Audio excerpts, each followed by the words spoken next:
All Hit Radio.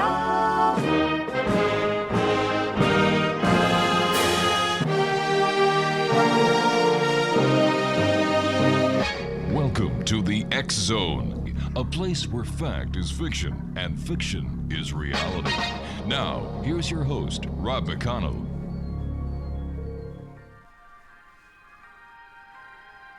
I need a sign to let me know you're here.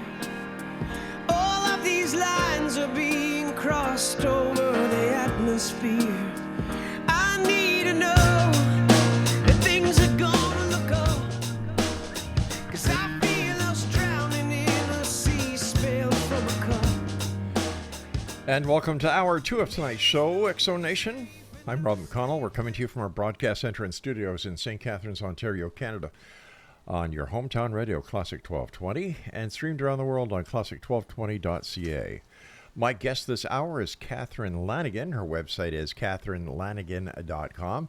And we're going to be talking to Catherine tonight about, angels, which is one of my favorite topics, angel sightings and near-death experiences, and much more. Joining me now from the state of Indiana is Catherine Lanigan. And Catherine, welcome back to the X Zone. It has been way too long. It has been way too long, but we need to change that. Yes, we do. My goodness, over 45 books? Yeah, actually, I just finished. I just got back from Cozumel, and I just wrote a new angel book. It'll be my 4th, and it's called Angel Timelines. I hope to have it out by April, maybe May, around in there, and that'll be number 57. My goodness, 57. Yeah, well, I'm working on 100. Can you tell? I really can, and I have a good feeling that you're going to go way past 100. Yeah, I think I just might. Yeah, tell our listeners a little bit about yourself, Catherine. Well, I am. I have been published for over 45 years, and I started out writing historical romances, and I I was writing a lot of romances, and the thing that changed my trajectory was in 1987, both my parents went to the Grand Canyon in Arizona, and they both had heart attacks while they were heavens. there. Yeah. And my mother had a heart attack right there, at the Grand Canyon. So they came in, the ambulance, and took her to the hospital at Flagstaff. And as they were wheeling her into ICU, my father dropped dead outside the doors of ICU. Oh, Lord. And he was dead for 22 minutes, and they pounded on his chest and broke all his ribs, his sternum, his clavicle, everything, try to bring him back. They did bring him back. But the gist of the story is that my sister and I flew through the night to get to him, and because we were told he wasn't going to make it, Right. And when I walked into the room, he said, and we got there like after midnight. They, back then they had those visiting hours where family could only be there for an hour and all that kind of thing, but they let us in at midnight because we had flown all night to get there. And he said, "Oh, Kath, I'm so glad you're here. I have something I have to tell you." And I said, "Really?" And he said, "Yes." He said, "The first thing I have to tell you is that I love you."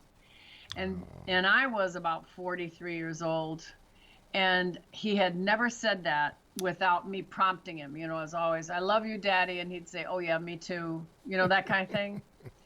But he would never really come out and just say, "I love you," just for the heck of it. So that was a real change. Yeah. That was the first change I saw. But he said, "I have to tell you what they told me on the other side."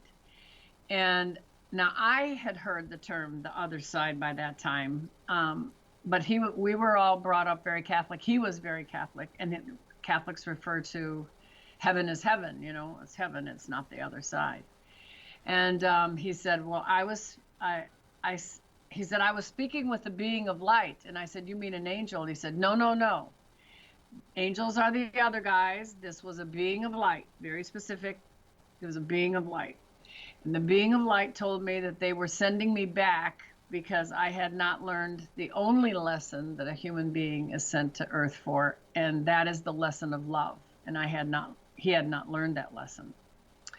And he said, and the other thing I have to tell you is that you're going to write a book. And I said, well, Daddy, since, I've already written 8, 9, 10 books, that's not an issue. And he said, well, this one's going to be pretty different. He said, they told me that you are to write my story, and then stories like mine and other stories from people who have had experiences with angels and seen angels, just like you saw when you were a little girl. And of course, he had punished me for that, because he thought I was crazy. Wow. I saw my first angel when I was 3 years old. And but anyway, he said, you're supposed to put all these stories together, and he said, you do not edit them, you just chronicle them, put them together the way that the people tell you what the story is, and then you put them together in a book, and then you're going to get them published. And he said, and then when you die, you will be judged on those books. And I was like, no pressure. Why were you Right. punished at such a young age for seeing an angel? Yeah, well, my parents kept saying that, my imagination was way too vivid. I also saw fairies in the backyard. I saw, I saw unicorns before unicorns were like the thing, like little kids. Sure. I said, well, I saw unicorns. And so my parents just thought I was, they thought there was something wrong with me, Yes, And, I think that should be called you're a gifted child. Yeah, well, but that's a long time ago, and that just was never talked about. It's just like, don't tell anybody, don't say those things to anybody, and certainly don't say that to anybody in the Catholic Church, because, but at 3, I wasn't really aware that there were, it wasn't a religious thing, I wasn't aware of angels per se. Right. Do you know what I mean? I do. Yeah. And but I had one that was in my room that she would come, and she was beautiful. And I say she because it was such a mothering, feminine, nurturing Love? essence, love essence about her. She had long blonde hair and like aqua eyes, not really blue, but not really green either, almost like aqua eyes. And she said, I will always be with you. So, and she said, I'm here to protect you and to guide you. And I never got a name, and I've never asked either. That's interesting. I've just thought of that, Rob. I've never asked who that is. Have you seen or been with her since those early days of your youth? Yeah, actually I have. There's been several times in my life where I've been either very ill or, something really bad. And she's shown up and said, just don't worry. Just stay. Actually what she says is stay calm. You will heal, that kind of thing, like that kind of thing. If I stay calm, everything will work out. Another is don't worry. I hear that a lot from my angels. Don't worry about it. Just let it go, go for a walk, go do something else, just let it go. And I think I don't do that enough. I really don't. I'm trying, but. Tell us about the time when you were 13 and your dead grandmother visited you. Well, now that's a good one. We had gone down, Grandma lived in Florida. It was my mother's mother. And she died in June, and we went down to the funeral, and and it was my grandfather had already died, and so that we were dividing up the house, all that kind of thing. So anyway, we came home, and came back to Indiana, and we were home probably about a week. She'd been dead about a week, I guess, maybe 10 days at the most. And I was dreaming that my grandmother was walking across the map of the United States, and it scared me. So I woke up. Now I was awake for the rest of this, and there she was standing at the end of my bed in the flesh. And I said, Grandma, what are you doing here? You're supposed to be dead. And she said, first of all, we don't die. So that was, I think, a really profound statement, to make. And she said, I want you to do a couple things for me. She said, the first thing I want you to do is I want you to tell your mother that I love her. And I said, I will do that. I will do that. And she said, and I want you to take care of your mother. And I said, you want me to take care of my mother? I said, I'm the child. She's the mother. And she said, you have never been her child. This is the only time you've been her child, and you have always been her mother. Now, I was 13, but that right then and there was my first inkling of that we have past lives. And it always stayed with me. And I actually started investigating, like, what was she saying to me? What does this mean? And I started, with the flashlight and books under the covers, trying to figure out, all right, what was Grandma telling me? So then she said, when you grow up, you're going to be a writer. And I said, I'm going to be a writer. And she said, yes, you are. You've got a lot of talent, and you're going to be a writer, and that's what you'll do for all your life. And she said, and I want you to write my story when you grow up. And she said, someone will listen. You'll write my story. So then that also put me on the trajectory of, all right, Grandma said that I should be a writer. Now, I did not write stories. I did read a lot. By that time, I was reading big books. I read Gone with the Wind, and I read my first adventure book was Thor Heyerdahl's Kon-Tiki. I was like that. Yeah. Got on a raft and went across the Pacific Ocean to prove that the Samoans were really from wherever the Argentina, or wherever he said they were from. Anyway, I loved Kon-Tiki and all kinds of adventure books like that. But anyway, then another year I was in high school, and so I got on the high school newspaper. I started learning things about journalism and interviewing people, and I loved it. I absolutely loved it, and that started me on my path. So I have my grandmother to thank for that. And knowing you over the years, I know for a fact that you've made your grandmother very proud by keeping everything that she suggested that you do, or she asked you to do, that you did to the very best of your ability. I did. Yeah. That I did, yes. Catherine, please stand by. You and I have to take our first break. And Exonation, our guest this hour is Catherine LANIGAN. And if you'd like to find out more about Catherine, visit her website, CatherineLanigan.com. And Catherine and I will be back on the other side of this short break as the X Zone continues with yours truly, Rob McConnell, from our Broadcast Center and studios in St. Catharines, Ontario, Canada. And you're listening to us on your hometown radio, Classic 1220, and streamed around the world on classic1220.ca. You can always send me an email, xzone@classic1220.ca. We'll be back after this break. Crossed over the atmosphere. I need to know that things are gonna look up, 'cause I feel us drowning in a sea spilled from a cup. When there is no place safe and no safe place to put my head, when you can feel the world shake.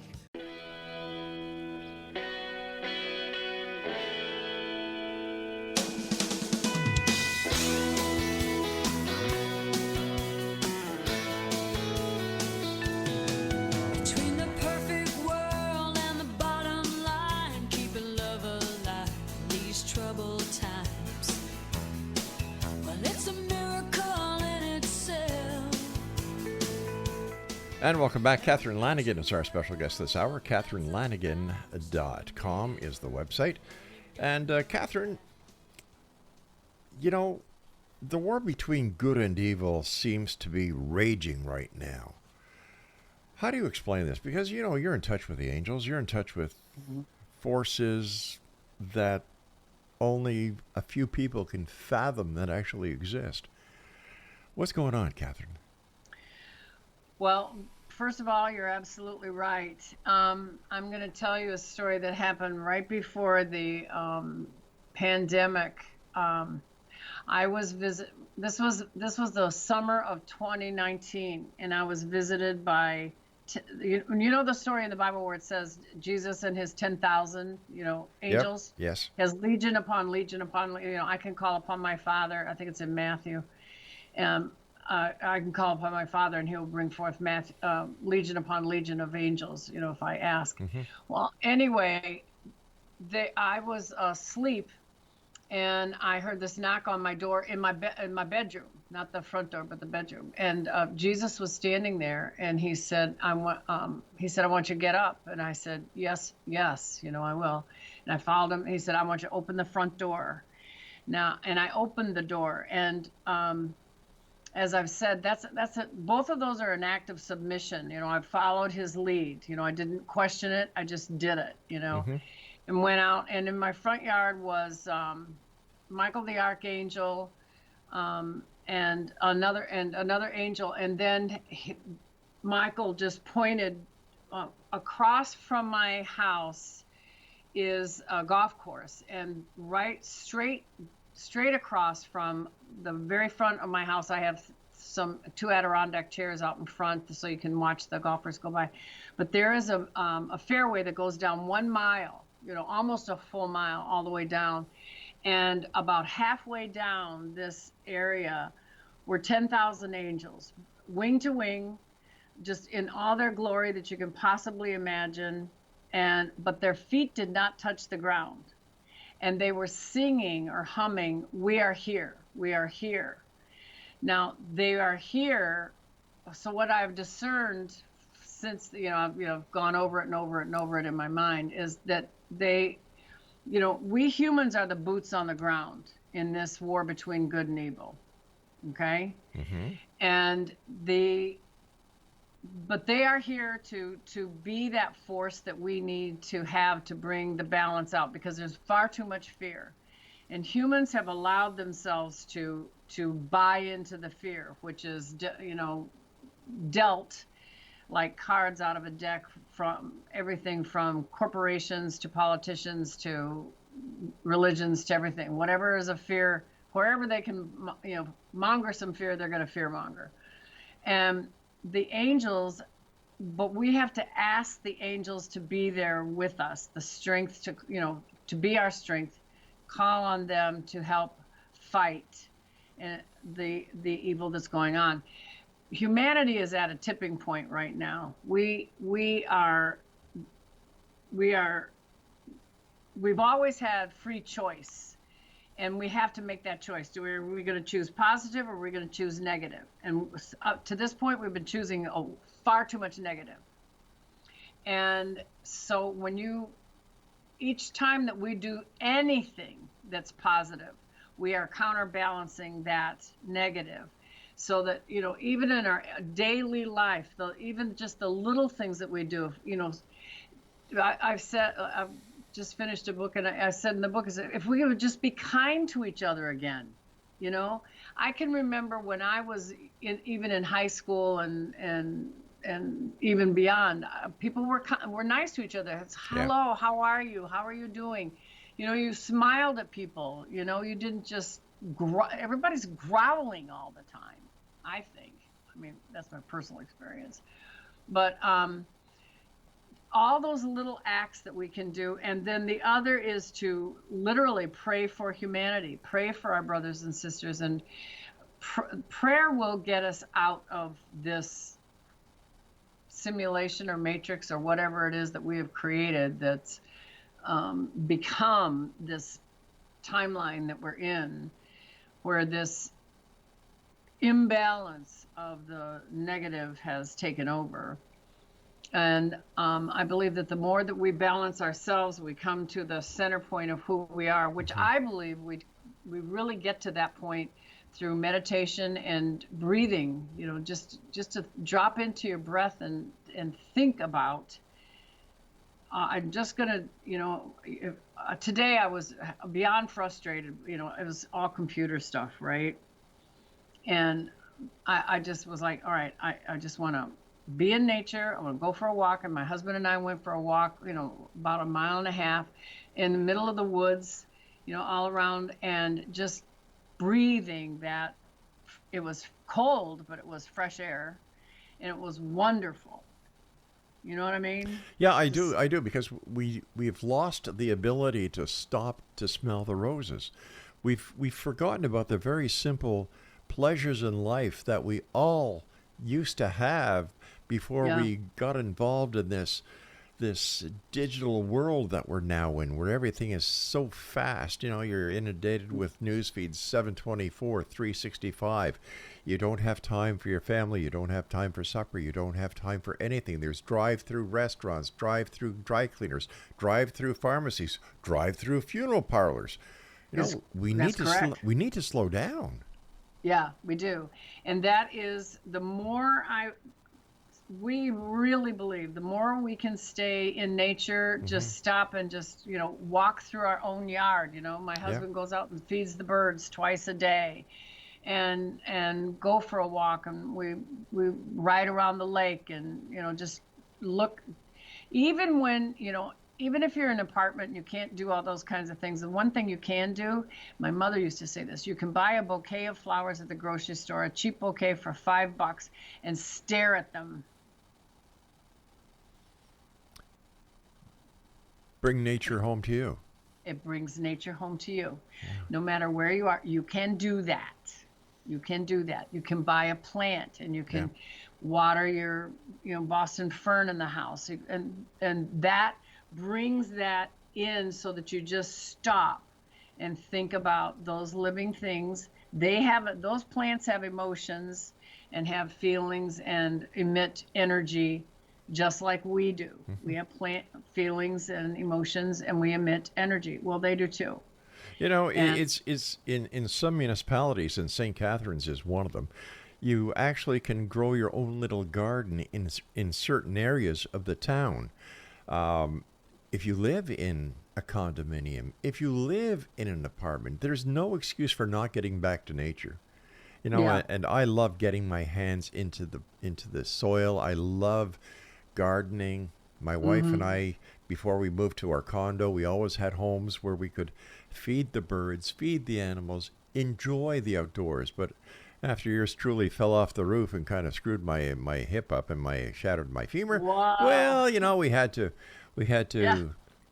make ends, do it with what we had to do. So we sold our beautiful property in Crystal Beach, and we moved into a condo. Wow. So I miss that a lot. My wife misses that a lot. But you know what? We go downstairs, we walk, where there's plants all around us here. St. Catharines is the garden city of Ontario.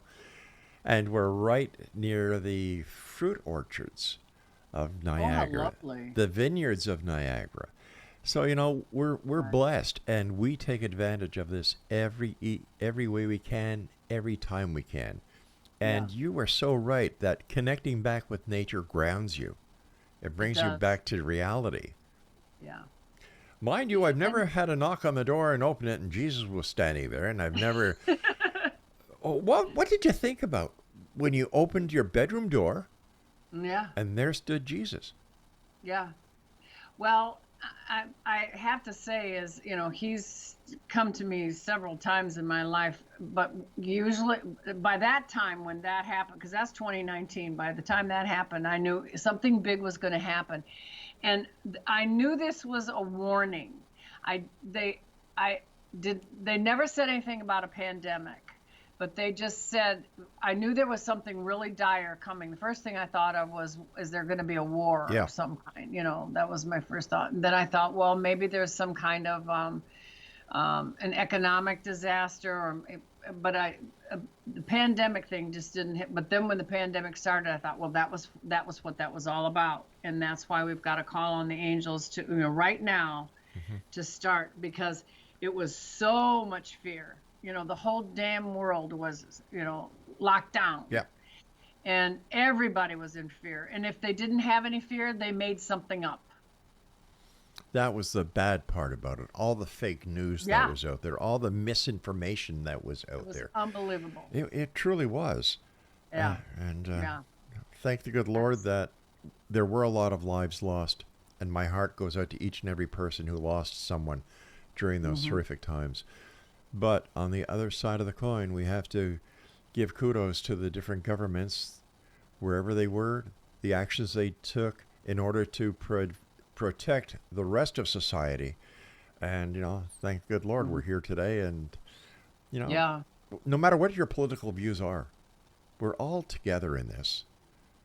That is right. And it's that's one thing I keep saying is, we are the human race.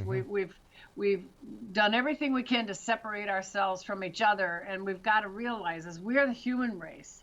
And pretty soon there's going to be other races that we've got to acknowledge, whether they're Palladians or Arcturians or, some other star seeds that are coming in.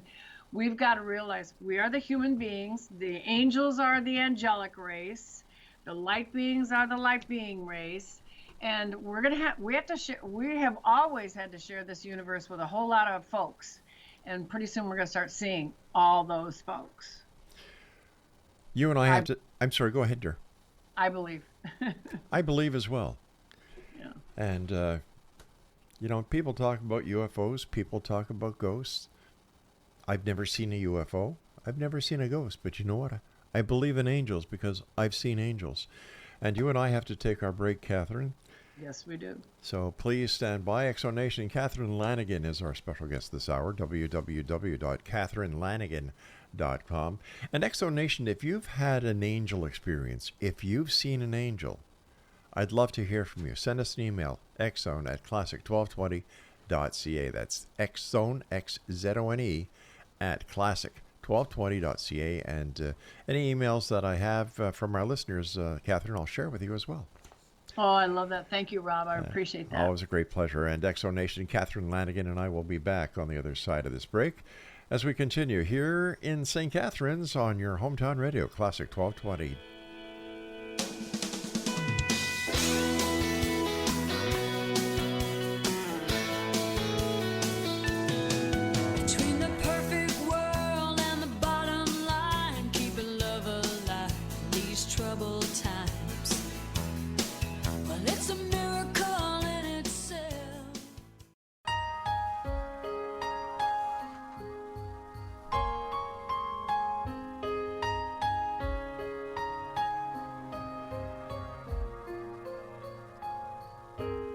She walks to school with a lunch she packed. Nobody knows what she's... And welcome back, everyone. Catherine Lanigan is my special guest this hour. www.catherinelanigan.com. What apparitions have you encountered during and before the pandemic? We talked about the time that Jesus knocked on your door, and when you went outside, there was this line of angels. How many angels would you estimate? I said it was 10,000. Wow. And it looked like 10,000. And I heard, I think it was Michael say, this is the 10,000. What did you feel inside at that point? Here you've got Oh, Jesus that knocked on your door. You've got Archangel Michael talking to you, saying, "This is the 10,000." Mm-hmm. How did you I feel? was very humble. I was crying. I almost fell to my knees. I was just like so overwhelmed with. I was so humble that they came to me to come to me and have so that I could have this experience. And then when it was over, it was Michael who said, "Now you write this down.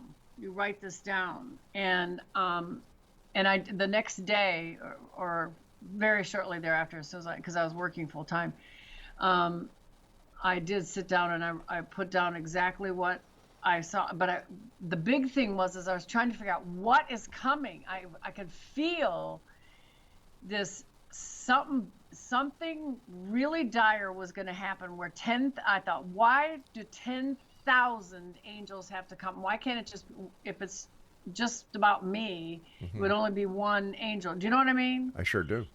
Yeah, and that really scared me, and I just thought, my God, what are we in for? And then when the pandemic came, I was just like, wow, And then and this is what I've done is I have this book I was telling you about, Angel Timelines. I'm hoping I can have it out, May or so. But that is part of what I've done. Is I had 4 or 5, just the biggest angel experiences of my life from 2019 to 2021. I would say all during the pandemic and 2022, post-pandemic. And each time these things happen, I was told, write them down and put them away. And I forgot about them. You know, I was writing other things. I was working, 5 days a week, and I was under contract for other stuff for my Canadian publisher and stuff. So I didn't have time to work with them. And then when I went to Cozumel just recently, I would say from the time I fell in November, I fell on November 19th, and I had to have 2 surgeries because one arm I shattered both the ulna and the radius on my left arm, and then I broke the right arm. And I had such urgings to write this book. I would go to sleep, well, sort of go to sleep, but my angels would say, this other book, you have to write another book. And the first title I came up with, it was Angel Time. They said the title is Angel Time. And I thought, okay, I'm going to write this book, Angel Time, as soon as I can type again. Because right now, I couldn't even feed myself, So, because I had casts on and all that stuff. Anyway, by the time I got to Cozumel, I had breakaway casts, so I could take the casts off so I could type. Yes.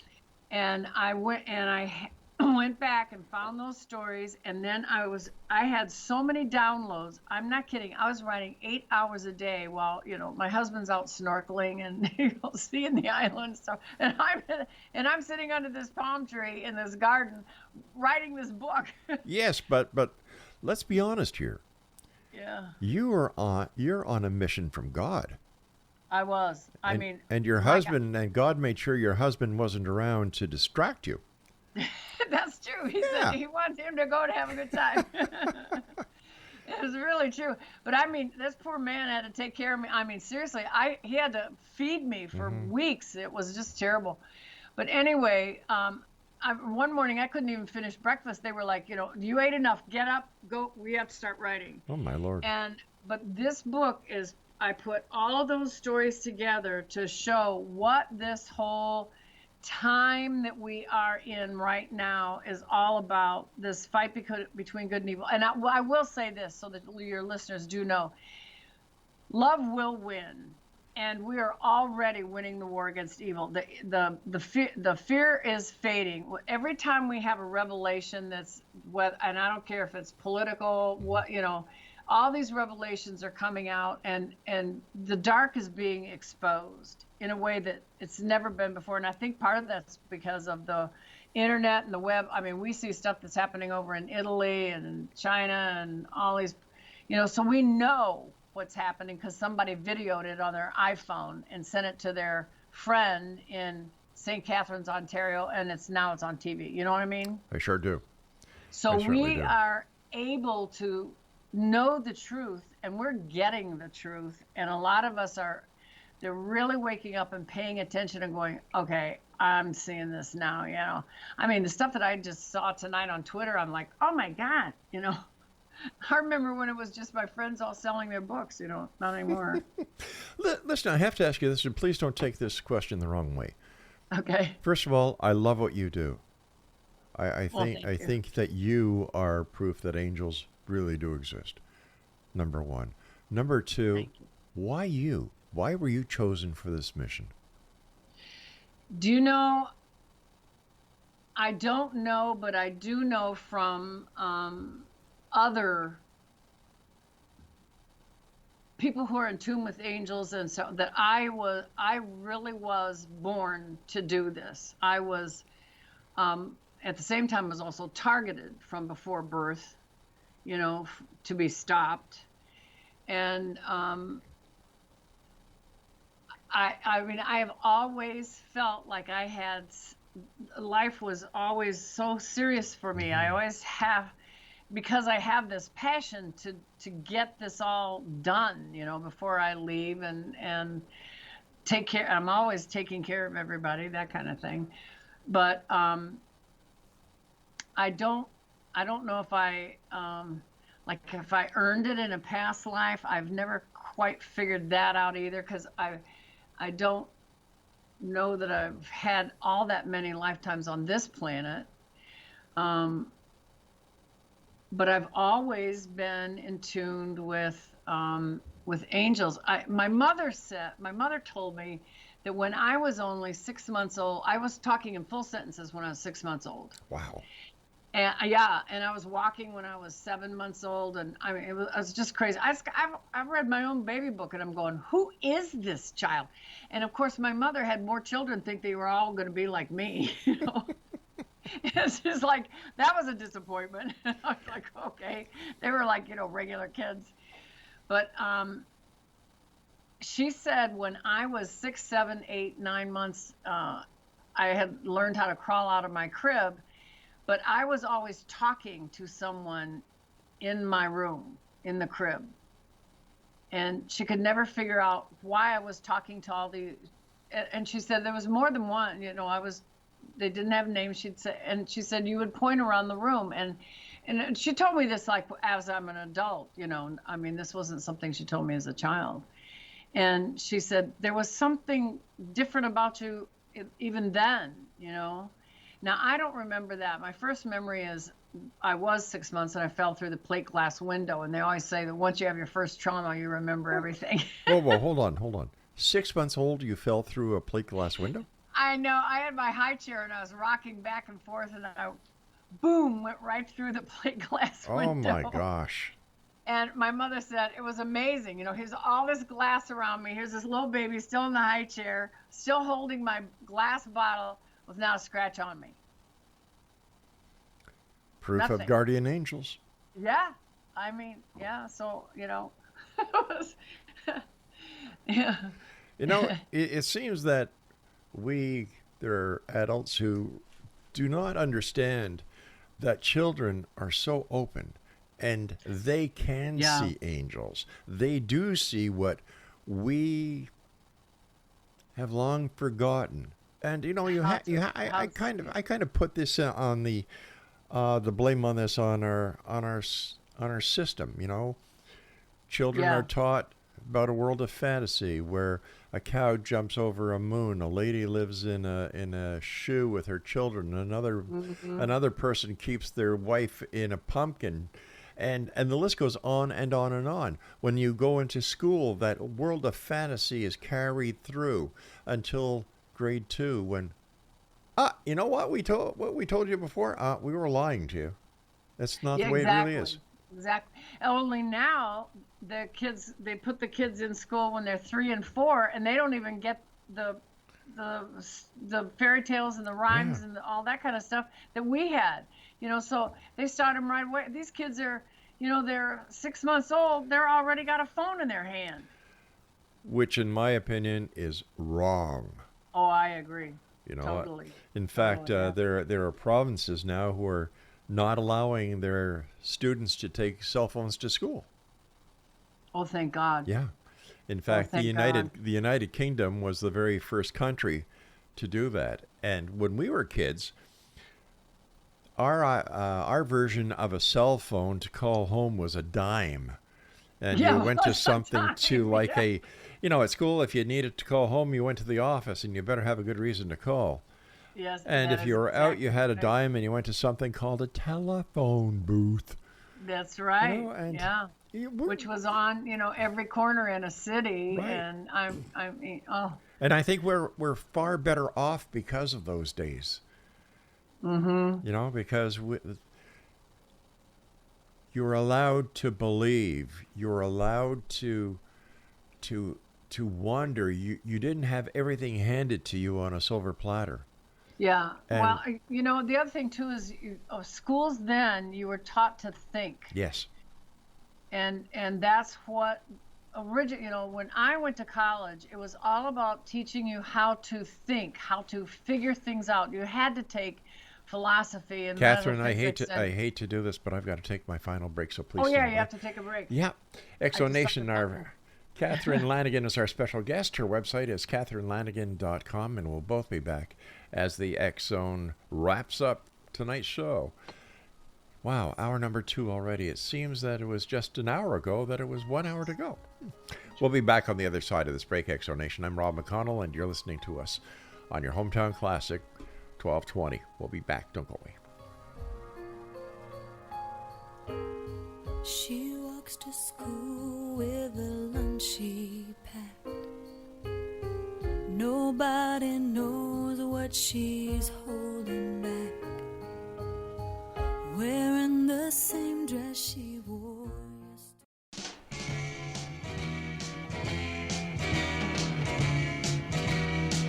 Do you believe in magic in a young girl's heart? How the music can free her whenever it starts, and it's magic. If the music is groovy and makes you feel happy like an old-time movie, I'll tell you about the magic and it'll free your soul. But it's like trying to tell a stranger about a rock and roll. Do you believe in magic? And welcome back, everyone. This is the X Zone. I'm Rob McConnell, and you're listening to us on your hometown radio, Classic 1220, and streamed around the world on classic1220.ca. Catherine Lanigan is my very special guest this hour. CatherineLanigan.com is her website. Catherine, thank you so much for joining us. Always a great pleasure talking to you. And congratulations on all your books. And thank you for what you do for everyone when it comes to the angels. Well, you're most welcome, and I just want to say to everybody is, your angels are always around you.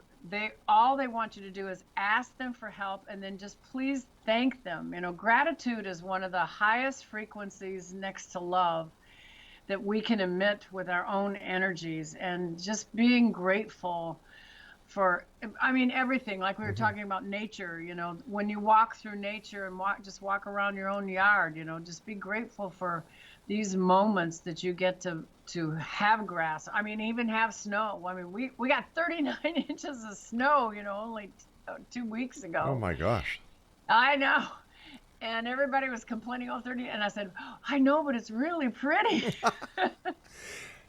How important is the power of positive thinking? I think it's all important, especially now. Right now, your positive thinking is going to make your world that you're going to live in and your children are going to live in for the rest of our lives. This is our choice right now, is to create the new world with happiness and joy and love and peace, a place with no war. Mm-hmm. It's not a fairy tale. It's not. It is something that we can do. You create it in your mind, see it, and then live it as if it's happened. My mother always said, I don't just believe in miracles, I expect them. I love that. Yeah, and I just think that's one of the greatest things. My mother was an incredibly wise woman, but that's one of the best ones. I expect them. Yes, everything's going to be taken care of. You're going to be fine. Everything's going to be okay. There's not going to be a war. There's not going to be a stock market crash. It's going to be fine. Just keep saying that to yourself, and that's the world that you will create. Because we have that power. We all have a divine spark in us. Every single person, no matter how bad or good or lazy or whatever anybody is, they all have a divine spark in them. Now, some people have to dig a little deeper to find it, mm-hmm. But it's there. And the more you look, and the more you seek, you will find it. And you'll find out how glorious and wonderful it is, because it's the God spark, I love that, the God spark. Yeah, it's a God spark. And that spark can be a flame. It can be a flame of passion and show you exactly where you should be going on your path, your divine path, and your highest good, and lead you to those really great places. You don't have to wallow in the dirt and the mud the way that, all the advertisers want to tell you. Yeah. You don't. You you can create something new and wonderful, and then go do it. I agree with you 100%, Catherine. However, there are those people out there who expect everything to be done for them. And Yes, they do. And I think that everyone has to pitch in, because Yeah, if you're not part of the solution, you're part of the problem. that's right. So, Yeah. I agree. And, I've always said, I mean, you probably don't know this, but I mean, I've said this since I was a little girl. I was like, "Oh, I have to save the world." Well, you know what?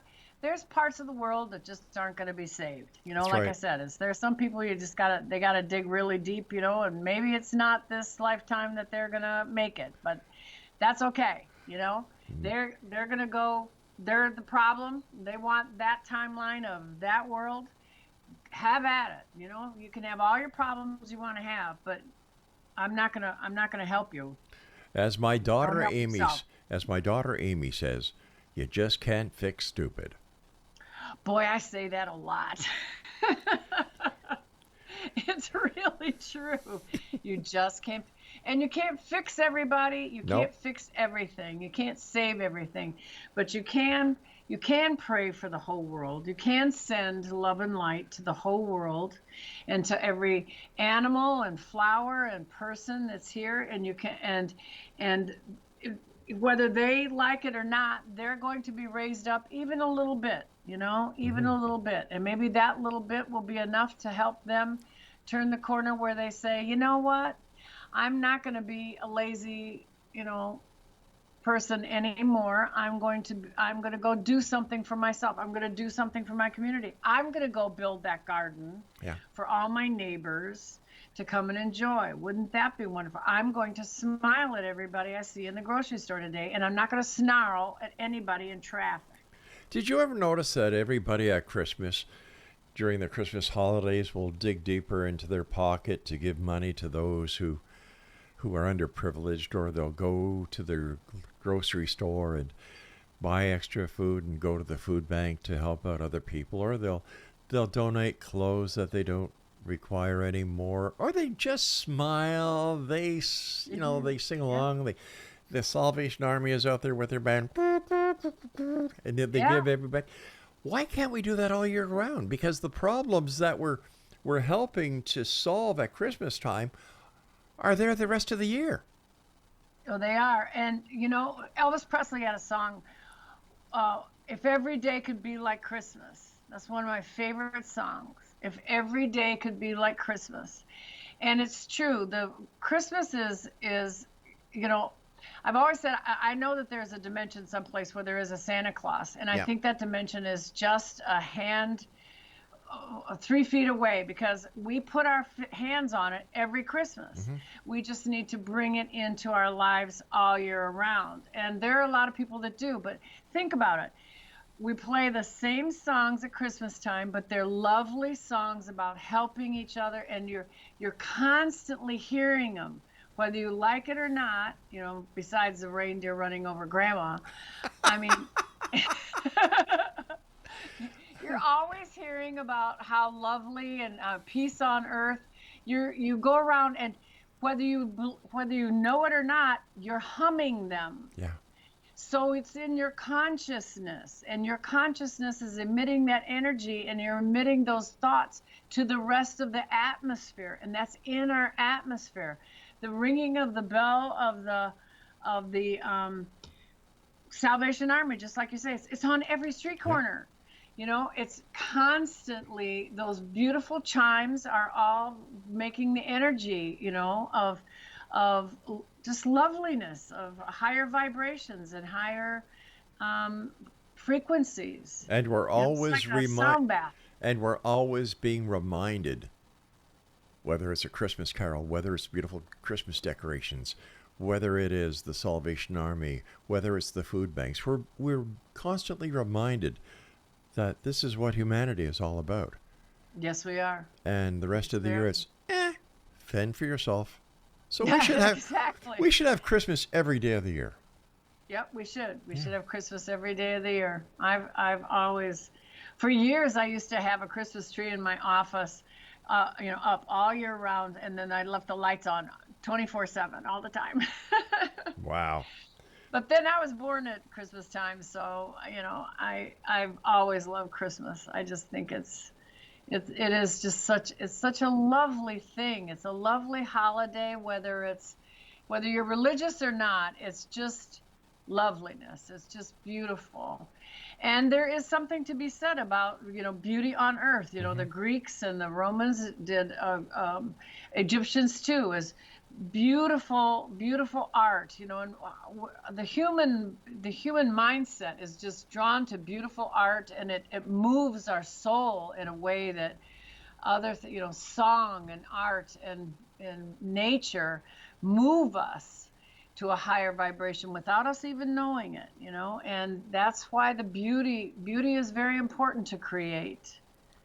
We've got about 2.5 minutes left.